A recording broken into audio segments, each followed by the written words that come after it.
What's up, Fishroom fanatics? So just a couple quick updates. I know we just did the Fishroom tour, or the Fishroom update rather, and kind of showed you what was going on in each tank. The thing that was kind of surprising to me was that there are over 50 of the koi swordtail fry now, and there's a couple of them that are starting to really grow out, and they're getting quite large already. He's about 2 weeks old or so, or maybe she. Relatively big now. They're almost half an inch long, maybe, in a few weeks. So it's, to me, is pretty crazy. But you can see that we have a really, really dark molly. And initially, we had thought that they were all from the silver lyre-tail. There's another dark one down there, picking. But we're starting to wonder if maybe the purple dragon didn't have a say in what happened with the female this time around. It's possible. It's not likely, but it is possible. But you can see the tank needs to be cleaned out. Try to keep a little bit of extra food on the bottom for them if they do manage to get hungry, but we do need to clean this out. It needs a water change. But you can see that there's all different sizes of them in here now, because we've had a batch every week for 3 weeks, pretty much on the nose. It's been pretty crazy. So I really thought that was cool, and you can see the Malaysian trumpet snails are still surviving in this tank. There's a whole slew of them. So yeah, I just thought it was pretty cool. I mean, I know I've talked about how they breed and all that stuff before, and this is kind of the end result of it, the end game, if you will. And you put them into a separate tank to prevent them from being eaten. We have numerous tanks set up, as you've seen, and a majority of them are all cycled. So we have a little bit of room to play with if we need it, which is always a great thing. Especially if you're buying new fish, you should always have 2 tanks going instead of just one.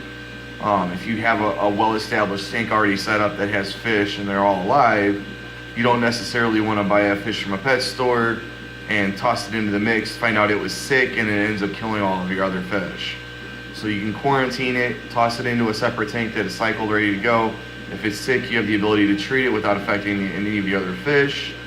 And then once you've treated it for, the appropriate amount of time, be it 2 weeks, 3 weeks, a month, 2 months, it'll be healthy, and you can add it to your main tank at that point and not worry about any type of infection spreading or any diseases spreading. So it's always something to look forward to. But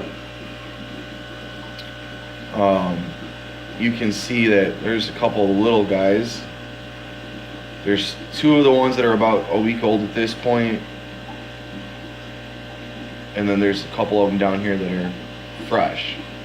So it ended up being 31, and then 9, which gives you 40, and then we had 6 from another batch, and out of the first batch, only 2 of them survived because we didn't pull them out right away. So we ended up with 48 total fry. So they're coming along pretty nicely. I'd say in probably another 2 weeks, the oldest 2 can be sold if they continue to grow at the rate they're growing at. And then probably 3 to 4 weeks, the second batch of the 6 can be sold. And we've got about a month, a little over a month until the fresh ones are ready to go. So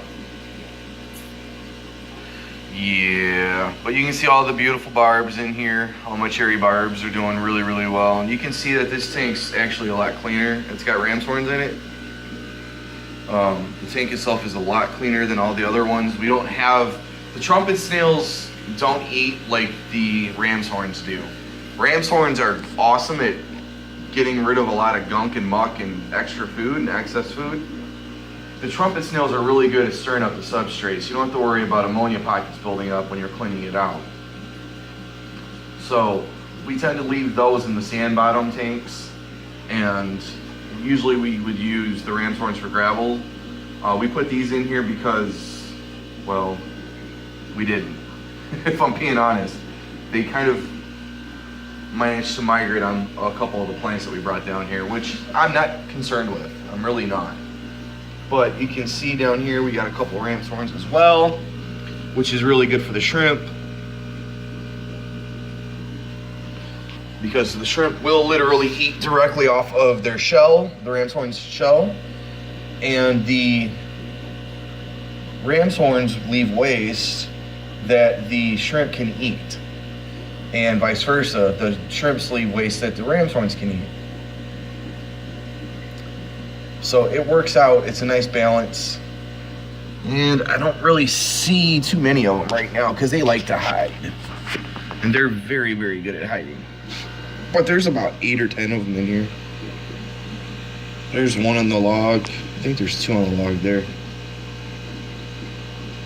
But those are the Bloody Marys that are separate. You can see, you know, the fry and koi swords are doing really well, and the angel we pulled the slate out of, and it's not looking too great. The heater that we have isn't heating up the tank. I think it's just a little too cold, a lot too cold, really. I checked them today, and we don't have anything going on yet, so we'll wait another day and see what happens. And if at that point we don't see anything, any action going on or any movement, then I'll clean the slate off and toss it back into the angel tank for them. But we're gonna have to upgrade the heater in that tank, which is fine because these guys spawn literally like every week to 2 weeks now. And we have our lovely, lovely, lovely guppies, which have made a full recovery since the tank crash. So much so to the point that they've actually spawned themselves. And you can see we have baby guppies. I covered this in a previous video. The last time I actually got a chance to count a majority of the ones that are out, it ended up being 10. But these guys are starting to get a little bit bigger, and they're a little more brazen now. So we'll see what happens. And you see these eggs here, right there at the corner. Those are actually, there you go, ram's horn snail eggs, which I wanted in this tank because the ram's horns actually feed our puffers, and we have 2 puffers in here. They're just pea puffers, but they will devour all of the snails. I mean, you can see there's just tons and tons and tons of littered snail shells around. I also need to clean this tank out, which will probably happen tonight or tomorrow. But you can see one of the puffers there.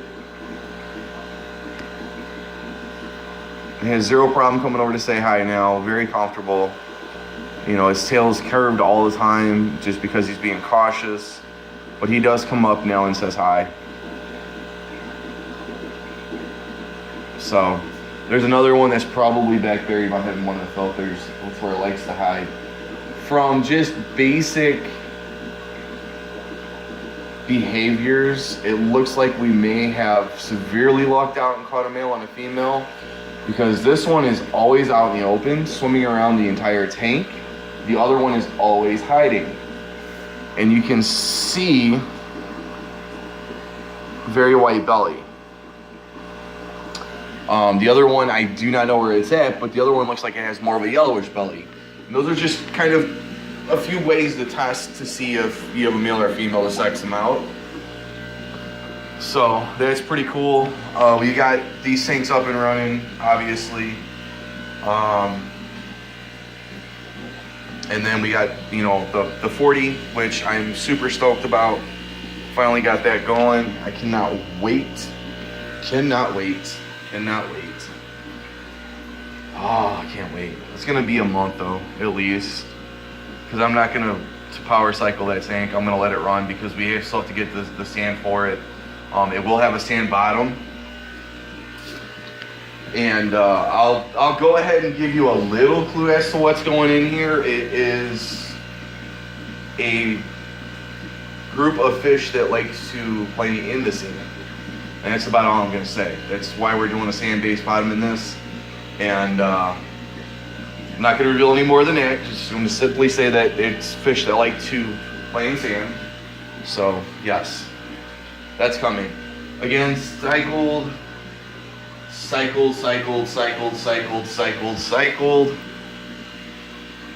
we have a total of, I want to say like 8 tanks currently cycled right now. And we have 1, 2, 3, which is 1, 2, 3. That one needs to be cleaned out too. 4, 5 on the bottom there, 6, 7, 8, and you can see the weights are on because the wood wouldn't stay down. We have 9 more tanks that are cycling. Excuse me, 10. This one's being power cycled though. We already have the substrate for it. We have decorations for it, but we don't have a ton of plants. So we're currently working on that. Other than that, I mean, that's about it. We have everything filled out at this point that we're gonna do. The other shrimp tank that was upstairs is coming down to this spot here. And then quite literally everything else is completely filled out. We are going to clean this tank out at some point and fill it up as well. But for now, I'm not too concerned with it. We have 275 watt heaters for those 210 gallon tanks. Can't talk today, I'm tired.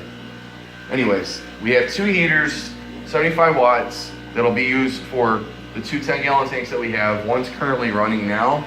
We have another one as well. And we need to pick up,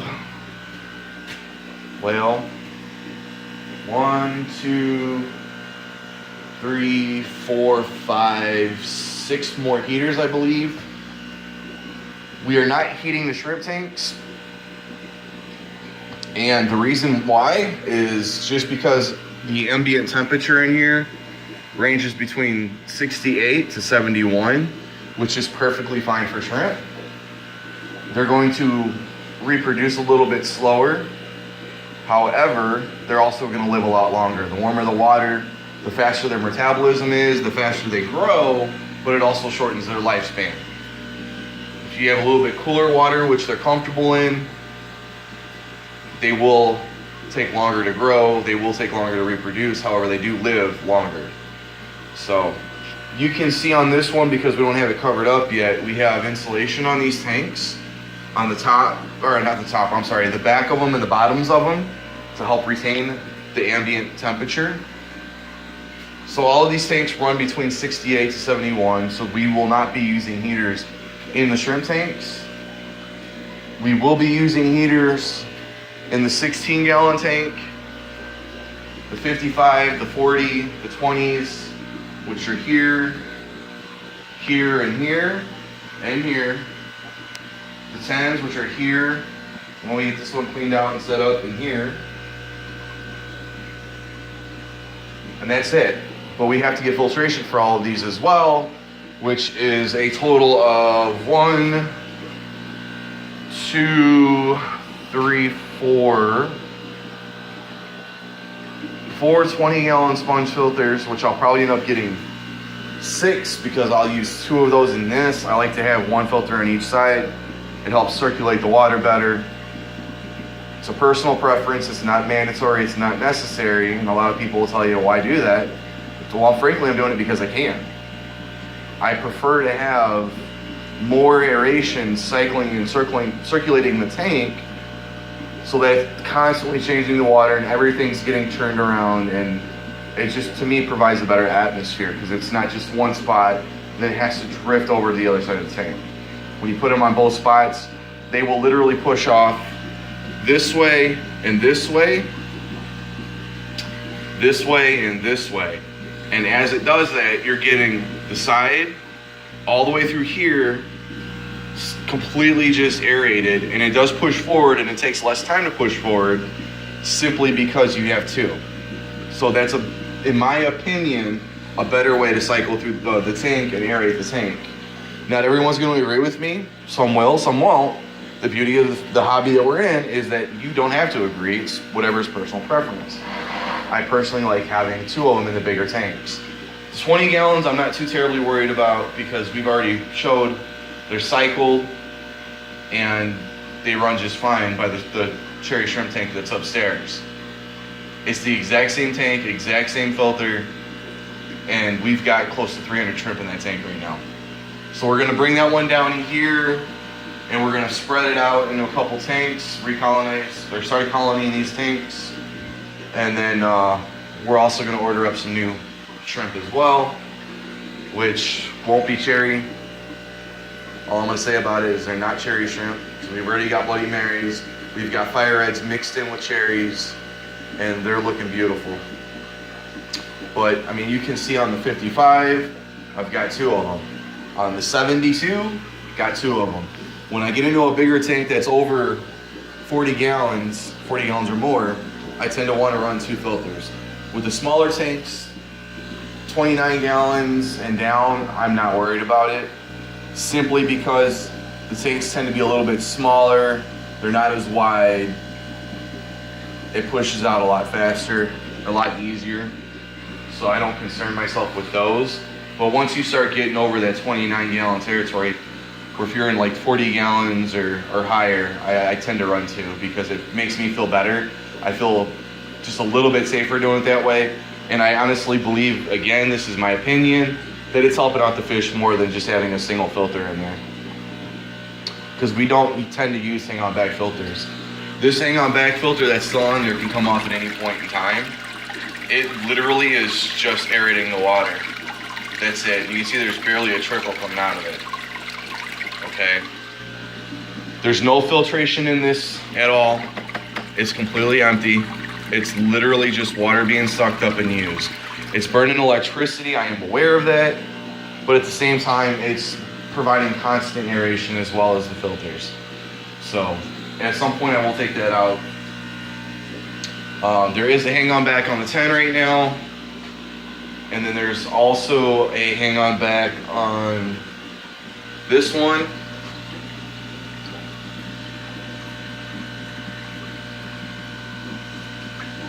One of our old plant cups, and then the measuring cup we use. We have a couple of them for brine shrimp and krill and all that stuff. So, but those 3 are the only ones down here right now that have a hang-on back filter. All the rest of them are strictly aerated through the sponge filters, and they're filtered through the sponge filters. The reason that we have that hang-on back on the 10 gallon right now is because it helps to build up the beneficial bacteria a little bit quicker because it's more surface for them to spread onto. Once it gets to a certain point, we'll pull the filter out of it. We'll toss the filter into the water. We'll continue to cycle it. Once it's done cycling, we'll pull the filter out, wait another couple days or so and check it again to make sure it's still where it needs to be. And as long as it's still cycled at that point, then we take the filter out. If it doesn't, we'll leave it in there for another day to see what happens. But when you're cycling a tank, the more bacteria that's in there, the faster it grows. It doubles and it multiplies much, much quicker. So if you have a tank fully cycled and you pull a piece out, you're only gonna lose, depending on the piece, 15 to 25% of your bacteria, but that still leaves a huge chunk. So if you pull that filter out, or whatever it may be, you pull it out, it only takes a day or 2 for it to finish cycling and regrow the bacteria that it lost. So just a little fun tip there. But I mean, that's about it. The video's running kind of long, and I wasn't expecting to do a video this long. And I know I kind of walked around and showed everybody what was going on down here during the Fishroom update. But I mean, it's just every day we get to look at fry. You know, there's fry in this tank. There's fry in the guppy tank. We've got fry upstairs in the 29 gallon tank. There's obviously baby shrimp upstairs in the shrimp tank. So I mean, it's been really, really cool. We are planning on breeding out the cherry barbs. I've got a ton of brilliant males, a couple of females. There's 3 females. I'll cover that later when we actually get to doing it. But we are going to separate a lot of these fry out now because they're getting to the point where there's like almost 100 fry in the tank. And that's a lot for a 20 gallon. Shouldn't be that high. So we're going to pull probably half of the koi swordtails out and drop them in another tank. and see where it goes. And we can also pull some of these molly fry out and put them into another tank as well, if not all of them. And I lost one of my heaters, or my thermostats. Thermometer, I know what I'm talking about, I really do, I'm just blah. So we are gonna pull them out. The bigger ones will join their parents here within the next week or two, I'm guessing. As long as their growth continues to be where it's at, they will be moved from here back into this tank, because at that point there's no chance of them being food. So they'll rejoin their parents, and then there's gonna be like 44 more fry in here, just for the koi swordtails, and there's about 20 molly fry in here, so that's still 60. You know, and then pulling half of them out, 30 fry in a 20-gallon tank is nothing. So those are going to be bred at some point. We're working on breeding the Serpe tetras along with the diamond tetras and the bloodfin tetras. Those will all go into different tanks to be bred. And then the guppies are already breeding. So I'm extremely excited to see what these guys are going to turn into, because these turn out to be beautiful. And these were the juveniles that we raised from fry. So I'm super excited to see how they turn out. But that's about it, guys. If you have any questions, comments, or concerns, as always, please drop them in the box below. And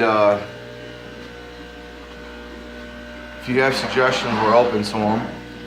Walking over to sit back down and admire my fry. If you have any questions or, you know, anything like that, suggestions, we're open to them. If you haven't already, please do me a favor. Like, subscribe, and share. I want to try to get as many people in the fish keeping hobby as absolutely as we can, because it would be with your help. I definitely want more people in the fish keeping hobby. I've said this before, and I sound like a broken record when I talk about it, but the more people we can get into the hobby, the better off we all are. Because you never know who that one person is that's going to discover a new breed, or, you know, an extension of a breed. They're going to find some variation in coloring or a different, you know, gene chain that they can breed into a true breed, and it helps us out tremendously. We get to play with new fish and all that good stuff. So please like, subscribe, and share. And as always, ladies and gentlemen, happy fish keeping.